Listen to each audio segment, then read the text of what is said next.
I'm working on the part that will be the top of my router table. And the first thing that I did was cut it out to the right size. And I'm using 1/2-inch Baltic birch plywood for this. And what I'm doing right now is I'm setting up to make the slot cuts in the edge for the fence. I've made marks on here to line up a strip that I'm going to use as a fence for the trim router that I'm going to use to cut the slots.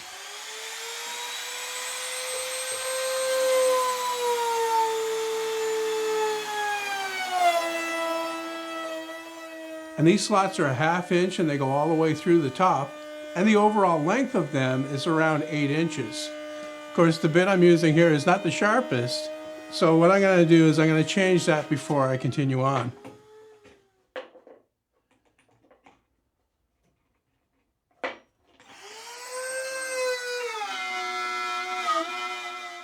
I could make stop and start marks here, but it's just as easy to peek and see where the router bit is cutting. The length of these slots is not critical. Here I'm making a plunge cut with this router, even though it's not a plunge router. What I've done is I've just loosened up the collar there, and I'm holding the base very steady as I drop the bit through the work. And then when it goes all the way through, I can widen out the hole a little bit and stop the router and tighten up the collar.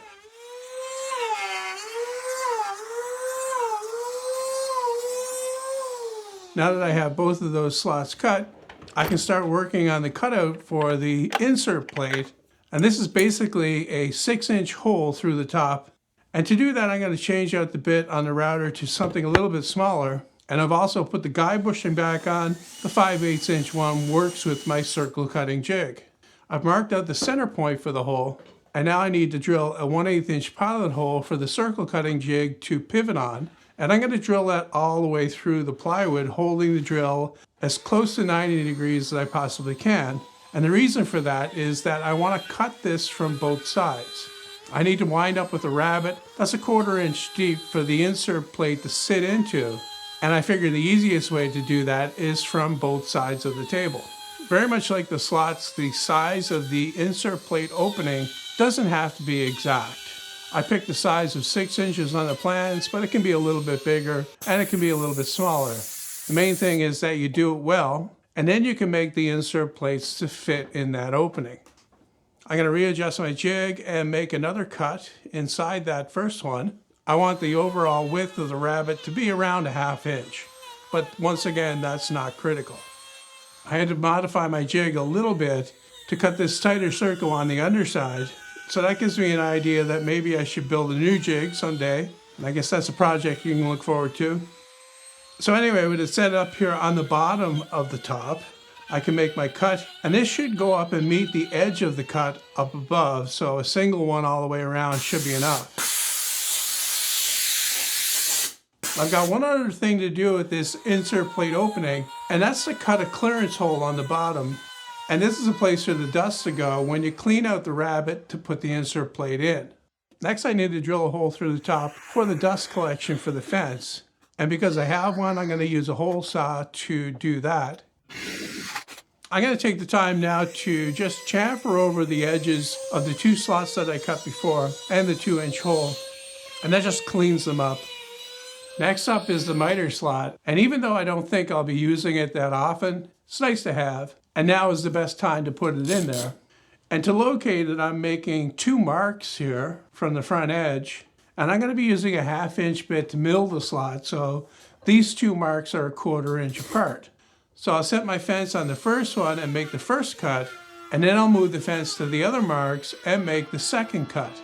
And that'll give me a slot that is as close to perfect as I'll need for a router table.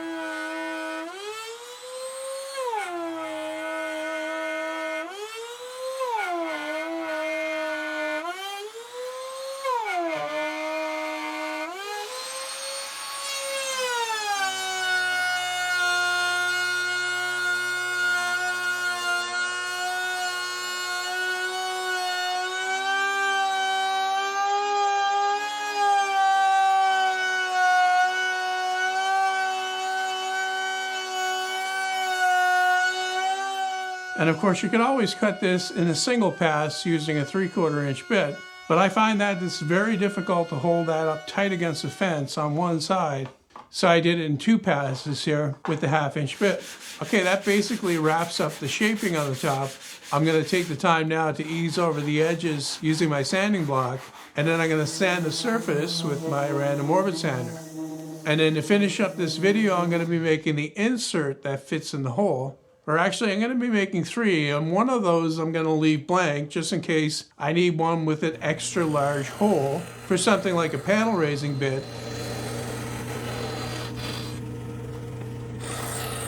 It basically takes about the same amount of time to make 2 more as it will to make 1 because of all the setup you have to do.